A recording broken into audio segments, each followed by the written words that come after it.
இப்ப நான் வந்து எப்படி கூழ் நம்ம ஊர்ல செய்வோம் அதை சொல்லித்தரேன். அதுக்கு கேழ்வரகு மாவு இது நல்லா ஊற வச்சு முளைகட்டி ஆற வச்சு திரிச்ச மாவு, வெறும் கேழ்வரகு மாவு இல்லை, அது நல்லா பக்குவப்படுத்தின கேழ்வரகு மாவு. அப்புறம் அதுக்கு தண்ணி வேணும். அப்புறமா இதெல்லாம் தான் தாளித்து கொட்டுறதுக்கு தான் மாங்காய், தேங்காய், அந்த கடுகு, உளுத்தம்பருப்பு, வெங்காயம், பச்சை மிளகா, கருவேப்பிலை, மோர் மிளகா, இதெல்லாம் இப்போ எப்படி செய்கிறதுங்கிறத பார்க்கலாம். கூழ் மதுரை பக்கத்தெல்லாம் கேப்ப அப்படிம்பாங்க. கேழ்வரகு கூழ் எப்படி செய்கிறதுன்னு சொல்லித்தாரேன். முதல்ல இந்த பாத்திரத்தை நாங்கள்லாம் மண் சட்டியில் செய்வோம், இல்லாட்டி வெங்கலப்பானையில் செய்வோம். இப்போ ரெண்டு இந்த அடுப்பில் வைக்க முடியலையே, உங்களுக்கு செஞ்சு காட்டணும்னா எப்படி? இதுதான்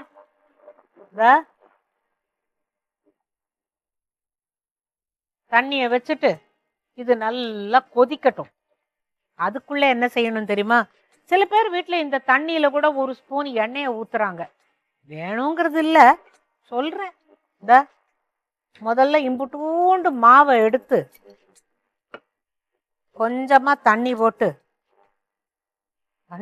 இல்லை தண்ணியை ஊற்றி நான் உங்களுக்கு செஞ்சு காட்டுறதுக்காக இந்த மரக்கரண்டியெல்லாம் தேடுறேன். நீங்கள் யாரும் பார்க்கலண்டா நான் பாருங்க இப்படி கலந்துருவேன். எல்லாம் ஒன்றும் தப்பு இல்லை. இப்பெல்லாம் நீங்கள் என்ன செய்கிறீங்க? இப்படி சமைச்சுக்கிட்டே கையில் ஊற்றி நக்கி பார்க்குறீங்கல்ல, அதெல்லாம் செய்ய மாட்டோம். அது ஒன்று நீங்கள் புரிஞ்சுக்கிடணும். இது எதுக்கு இந்த மாவை கொஞ்சமாக கரைச்சி அதில் ஊத்துறேன் தெரியுமா? கட்டி முட்டியாக வராது. எப்படி பாருங்க நம்ம சமையல் பக்குவத்தில் என்னெல்லாம் வச்சிருக்கிறாங்க. என்ன இல்லை இந்த நாட்டில் சொல்லுங்க? சமையலா, கலாச்சாரமா, சாப்பாடா, அழகா, நல்ல சேலையா, கண்ணாடி வளவியா, என்ன இல்லை சொல்லுங்க? நிஜமாவே சொர்க்கமே என்றாலும் 100 போல ஆகாது. தண்ணி கொதிக்கட்டும். அந்த பாட்டு கூட நல்ல பாட்டு இல்லை? சொர்க்கமே என்றாலும் அது நம்மூரு போல வருமா டன் டன் டன். பாட்டு பாடிட்டு இருந்தா இங்க அப்படிதான் கூழு. தண்ணி கொதிக்கும் போது இத ஊத்திரணும்.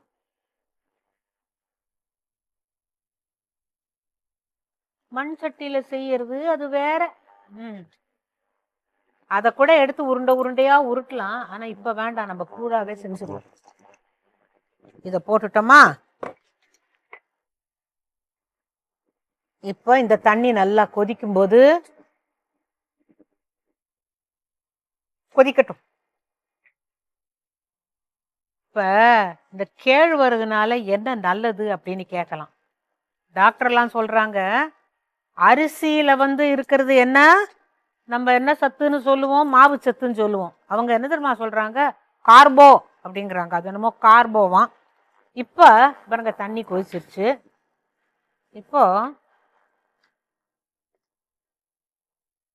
உங்களுக்கு தெரியறதுக்காக இந்த கையால கிண்டி விடுறேன். இதை போடுறேன். போட்டு இப்ப கட்டி முட்டி இல்லாம நல்லா கிண்டணும். இதை பராக்கு பார்த்துக்கிட்டு இல்லாட்டா வம்பு பேசிக்கிட்டெல்லாம் செய்ய முடியாது. இது சரிங்களா? நல்லா வருது. மேலெல்லாம் தெரிக்காம பார்த்துக்கிடுங்க. அடுப்பை கொஞ்சம் குறைச்சி வச்சுட்டு நல்லா கிண்டிக்கிட்டே இருந்தீங்கன்னாக்கா அது கட்டி முட்டி இல்லாம நல்லா வந்துடும்.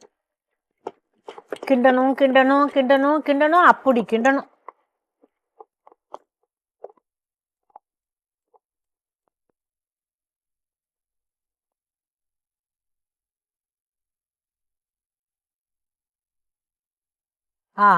இப்போ இந்த கூழ் நல்லா நிறம் மாறி கெட்டி ஆயிடுச்சு பார்த்தீங்களா? இப்போ இது இந்த இலையில கல் உப்பை போடணும். இதை போட்டு அந்த உப்பு கரையிற வரைக்கும் நல்லா கலந்துட்டு, இதுக்கு மேலே தான் நாம் கடுகு, உளுத்தம்பருப்பு, மோர் மிளகா வத்தல், வெங்காயம் எல்லாத்தையும் ஒரு வதக்கி போட போகிறோம். அம்பிட்டு கூடவே எள்ளு துவையலும் செஞ்சு காட்டிடுறேன். சட்டி காஞ்ச உடனேவே ஒரு ஒரு ஒரு சின்ன கரண்டி அளவுக்கு எண்ணெயை ஊற்றிட்டு இந்த எண்ணெய் காயவும் சில பேர் என்ன செய்வாங்கன்னா இந்த ராகி மாவு ஒருவேளை காற்று சேர்ந்துக்கும் அப்படின்ட்டு துளிவுண்டு பெருங்காயம் கூட போடுவாங்க. போடணுங்கிறது இல்லை, வெங்காயம் போடும்போது எதுக்கு பெருங்காயம் இல்லை, நல்ல எண்ணெய் காயணும்.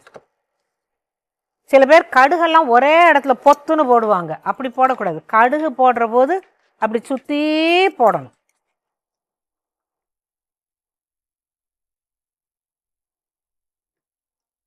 மோர் மிளகால உப்பு இருக்கும், அதனால நீங்கள் கூழில் போடுற உப்பை பார்த்து போட்டுக்கிடணும். சொல்லுவாங்க மதுரை பக்கத்தில் சூதானமாக போடணும் அப்படிம்பாங்க. சூதானமாக கொஞ்சம் இங்கிலீஷில் என்ன சொல்லுவீங்க, கேர்ஃபுல்லாவா. எண்ணெய் காஞ்சிருச்சா, இந்த மாதிரி இப்படி சுற்றி போடுறோம்ல, பட பட பட படன்னு வெடிக்கவும் இந்த உளுத்தம்பருப்பையும் அதில் போட்டு கடுகு வெடித்த பிறகு தான் உளுத்தம்பருப்பை போடணும். ரெண்டையும் ஒன்றா போட்டிங்க அது காந்திரும். கடுகு வெடிக்கிற போது முகத்தை அப்படி நீட்டிவிடாதீங்க, வெடிக்குதான்னு பார்க்குறேன்னுட்டு.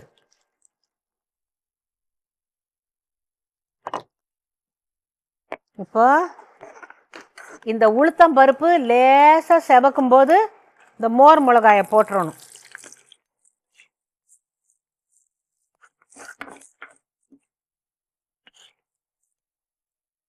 நீங்கள் அதுக்காக இந்த ஹோட்டல்லலாம் தராங்களே நல்ல முத்துப்பேச்சி கலரில், அந்த மாதிரி கண்ணங்கரேல்னு ஆற வரைக்கும் செய்யக்கூடாது. இதை இந்த மோர் மிளகா அதுவும் பொன்னிறத்தில் தான் வறுபடணும்.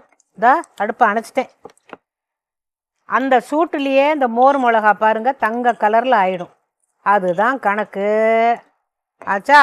இப்போ இதில் நறுக்கி வச்சிருக்கிற வெங்காயத்தை போட்டு, சின்ன வெங்காயம்தான்,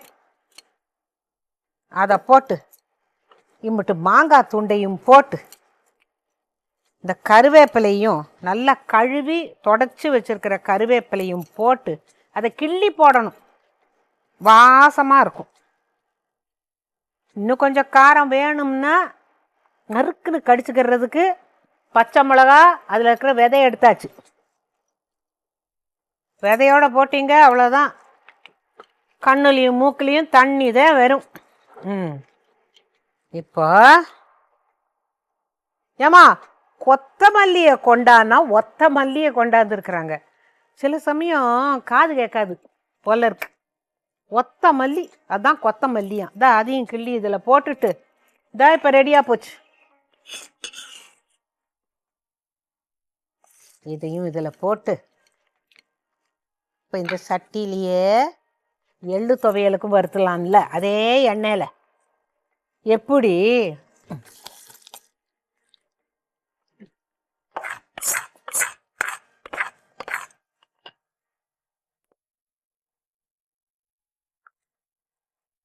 ஆஹா, இதுக்கு தொட்டுக்கிட இம்பிட்டு எள்ளு துவையலை வச்சுப்பிட்டோம், அம்பிட்டு தான்.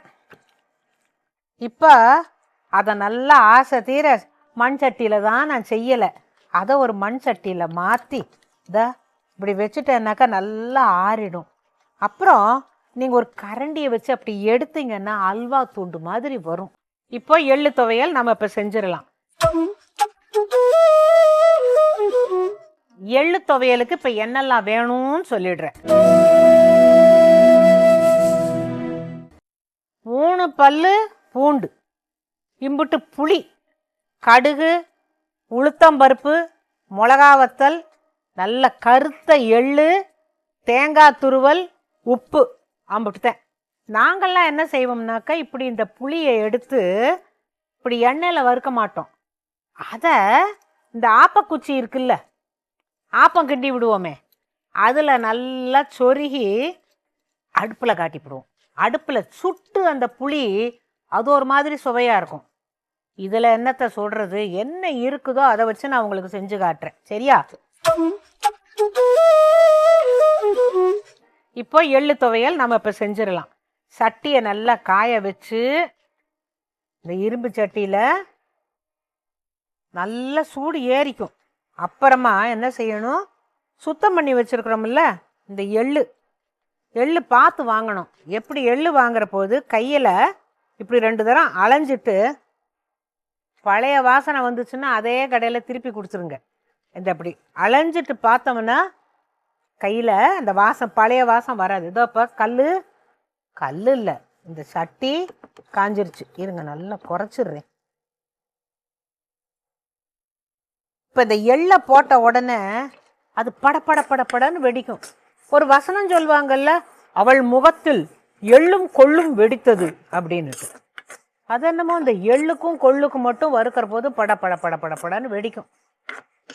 சில பொண்டாட்டிங்க மாதிரி அப்படிங்கிறீங்களா? ஏன் சில புருஷன் கூட தான் படங்கிறான். அப்புறம் என்ன செய்ய? இதுக்கு பொறுமையா வறுக்கணும். கொஞ்சம் அடுப்பை பெருசா வச்சுட்டீங்க, அவ்வளோதான், எள்ளு தீஞ்சிரும்.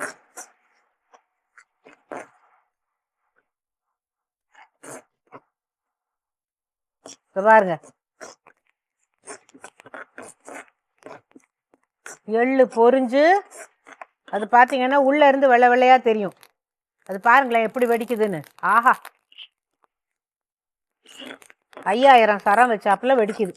ரொம்ப தீஞ்சிராம அடுப்பை அணைச்சிட்டு இந்த பாருங்க, ஆஹா நல்லா மணக்குது.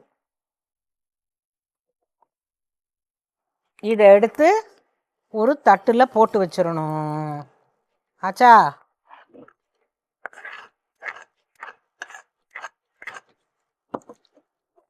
நீங்கள் இப்போ வர எந்த பாத்திரத்தில் செஞ்சாலும் இந்த இருப்பு சட்டியில் செய்கிற மாதிரி சுவை வராது. என்னமோ சொல்கிறேனே நினைக்காதீங்க, செஞ்சு பாருங்க தெரியும். சரி, இப்போ சட்டியில் கொஞ்சமாக எண்ணெயை ஊற்றிட்டு, ரொம்ப வேண்டாம்.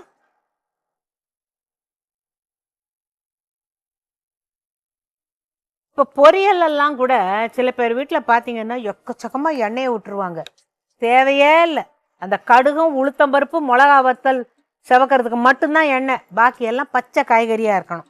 சரி, இதில் இதோ அது வெடிக்குதா, உளுத்தம்பருப்பையும் போட்டு உளுத்தம்பருப்பு செவக்கிறதுக்குள்ள மிளகா வத்தல் ஆத்தி. இந்த மிளகாக்கு என்ன எம்மேல எம்பிட்டு கோவம், பட்டால்னு வெடிக்குது. அப்போ நீங்கள்லாம் இன்னும் கொஞ்சம் ரொம்ப சூதானமாக ஜாகிரதையாக பார்த்துக்கிறணும். இந்த 3 பூண்டையும் போட்டு, இந்த புளி இருக்குல்ல, சுட்ட புளி இல்லை, இது எண்ணெயில் வறுத்த புளி தான்.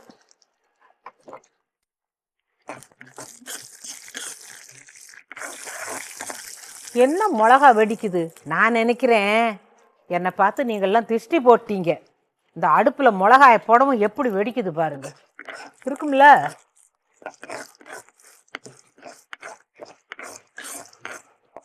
இதில் தேங்காய் துருவி வச்சிருக்கிறேன், அதையும் போட்டுறணும்.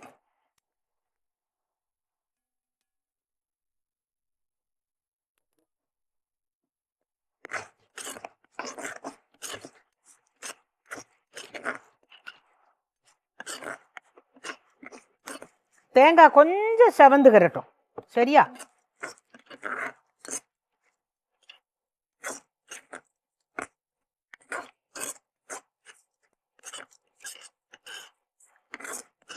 ஆஹா, இந்த உளுத்தம்பருப்பு மணமும் இந்த பூண்டு லேசாக வதங்கி இருக்கிற அந்த மணமும் மிளகா வத்தலும் தேங்காய் துருவலும்